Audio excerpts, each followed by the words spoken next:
Hello. So I like to keep up with the electric vehicles, particularly electric trucks, and I came upon a company I haven't heard of, Thor trucks, and I immediately wanted to find out as much as I could about them. So I looked up Thor trucks, and the first thing I saw was a Fox Business article.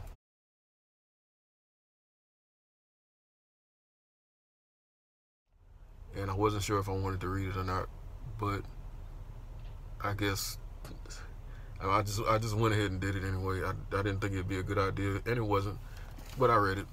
First was the headline: Startup Thor drops the hammer on Tesla with wild-looking semi. You get the metaphor? Thor drops the hammer. It's good stuff right there.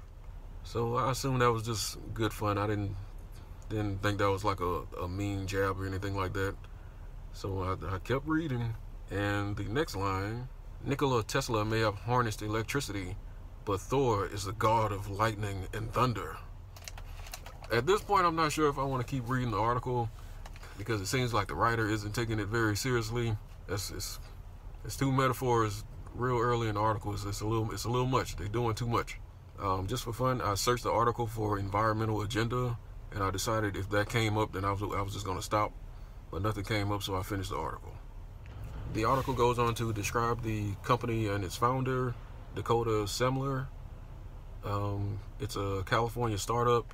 They talked about his previous experience with trucks. They said his family used to run a trucking company with a fleet of diesel semis, but had to walk away under the weight of increasing EPA regulations and the economic downturn of the Great Recession.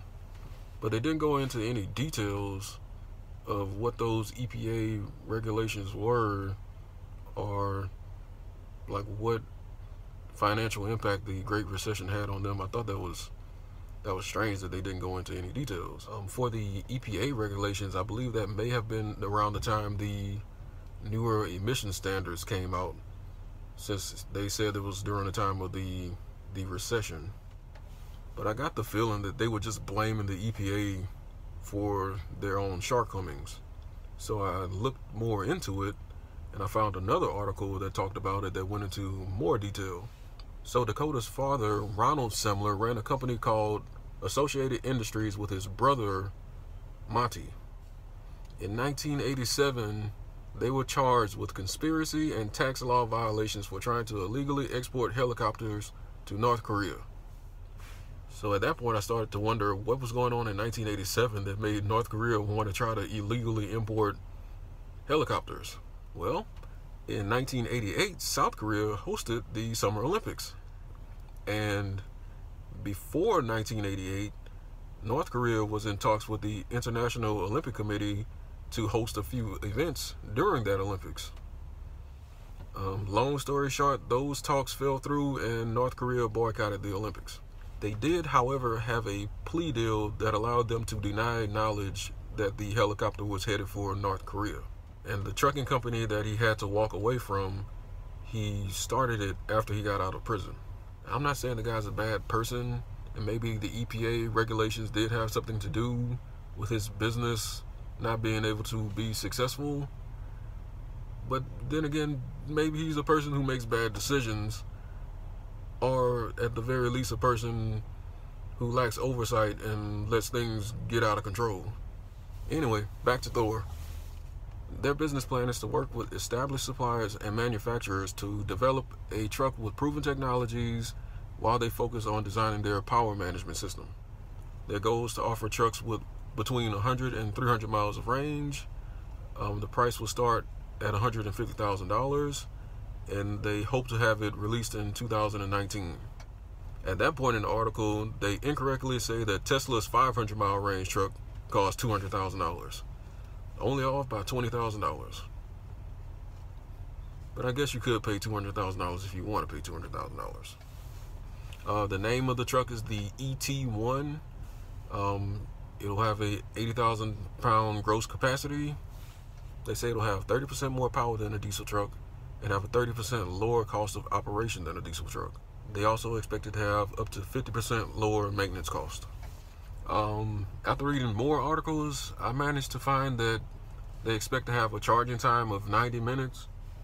I also find out that this startup only has 18 employees right now, so they're going to have to rely heavily on the established suppliers and manufacturers to get things going, because they say they want to grow the company quickly.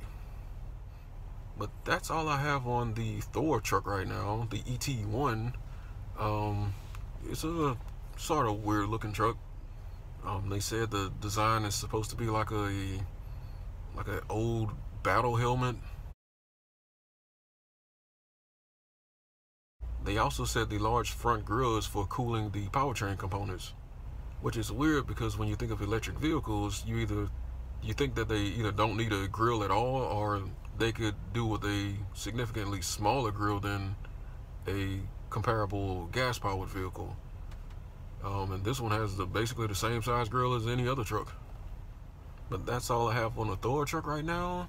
Hopefully I can avoid more of Fox Business News articles, even though the metaphors were pretty fun.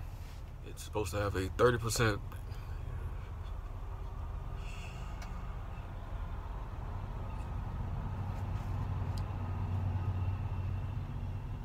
It's the loudest truck stop in the world.